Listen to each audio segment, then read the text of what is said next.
একটা অস্থির সময় আমরা পার করে এসেছি। এটা আমরা সবাই জানি, হ্যাঁ?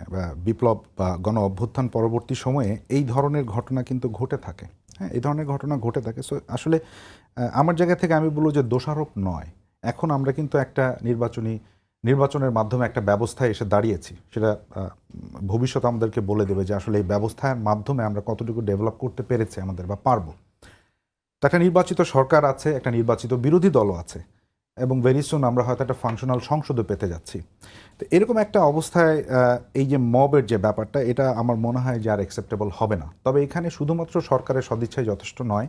তার সাথে বিরোধী দল যারা আছে বা রাজনৈতিক দল যারা আছে, সবাইকেই সচেতন হওয়া জরুরি। এবং এখানে আমরা আশা করব যে আ আ মানে সবার ইনভলভমেন্ট এই জায়গাটা থেকে আসলে বের হয়ে আসতে হবে। এটা হয়তো আমাদের জন্য একটা ওয়ার্স্ট ট্রেন্ড হয়ে গেছে। এই মবের ব্যাপারটা বলছেন এবং এটা একটা ভীতি তৈরি করেছে। এখনো পর্যন্ত এই ভীতিটা কিন্তু কাটেনি, মানুষের মধ্যে রয়েছে। আমরাই কিন্তু ভয়ে থাকি যে এই কারণে এরকম হলে শুনলে চলে আসবে। এই জায়গাটা থেকে বের হয়ে আসার জন্য আসলে উভয় পক্ষের একসাথে কাজ করতে হবে। এর কোনো বিকল্প নেই। কারণ প্রেশার দিয়ে এটা হয়তো করা যাবে না। এবং আরেকটা জিনিস আমি বলব প্রসঙ্গত, বিশেষ করে এনসিপির ক্ষেত্রে, এনসিপির একজন নেতা এখানে রয়েছেন।